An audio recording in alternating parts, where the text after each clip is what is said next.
So we have an illusion that the circle is not moving. Hey there, I'm Jack. In a previous video, we learned how to create a button that can never be clicked. In today's video, let's apply the same techniques and animate the canvas in p5.js.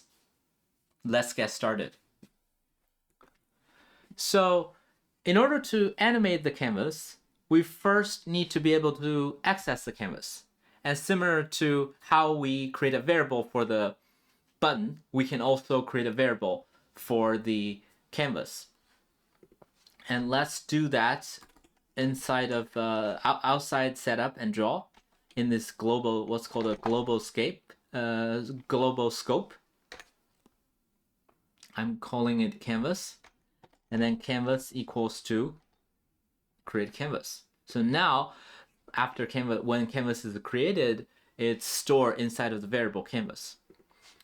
With this, let's try to do a couple of things to the canvas. So let's try to change the position. 100. Again, that moves the canvas. And then what about the y? Minus or negative 100. Yeah. Great. So we can use that to change the position of canvas. So how do we animate that? Let's copy this to our draw function. So now, if we change one of the number to be a variable that will change, such as the frame count, this is going to be pretty fast. Oh, not as fast as I thought. So frame count is moving slowly to the right. And then similarly, if we use this for the Y position, now it moves diagonally. Yeah. So this is how you can use frame count to animate the position of the canvas. But the diagonal movements is not that interesting. Let's try to use sine function to create some oscillating movements. So let's define a couple of things. One is how big of a movement we want to have, which will be called amplitude. And let's say maybe about 200 pixels. And then the next thing we want to know is how fast the move speed or movement speed, how fast we want it to move. Let's say 0.1. Or let's start with 1 and you'll see why I want to do something like 0.1.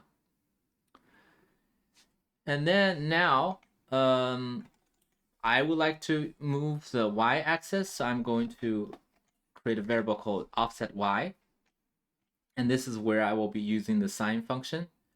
So sine, and inside of sine, we are going to use frame count as input times the movement speed. And then outside, that is going to be times amplitude. Now let's use this offset y to replace the second argument. And the first argument, let's keep it at 0. So you see how now it moves really, really fast. And we can use this variable to adjust its speed. So 0.1, that moves a little bit slower. Maybe this moves even slower.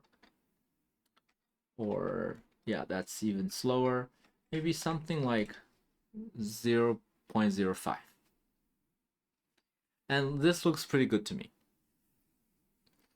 So now we have a canvas that moves. And let's try to draw something on our canvas. On our canvas, let's draw a circle. And let's draw a circle at the center of the canvas. That is going to be width divided by 2, height divided by 2. That's the center. And then the size of the canvas of the circle, 100. And then I just auto format it. So edit, tidy code, or Command Shift F. So we have on the canvas, we have a circle that moves with the canvas. So now one interesting thing that we can do is to let the circle moves at the opposite position of the canvas.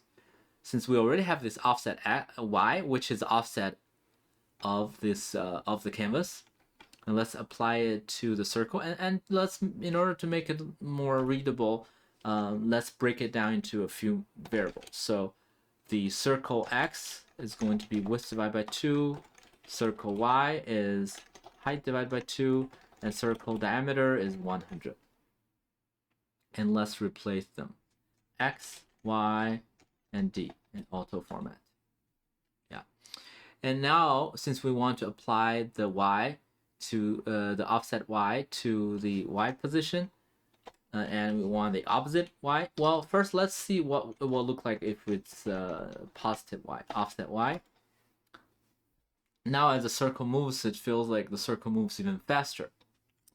And that's, yeah, maybe that would be an interesting effect for it. And if we change positive to negative, because the circle moves at the exact opposite position, exact opposite offset at the canvas, it looks like the canvas looks like almost like the circle is not moving.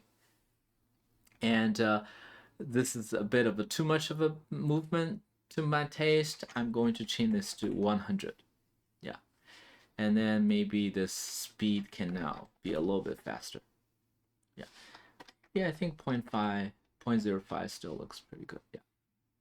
So now we created a canvas that moves, and the circle moves at the opposite direction.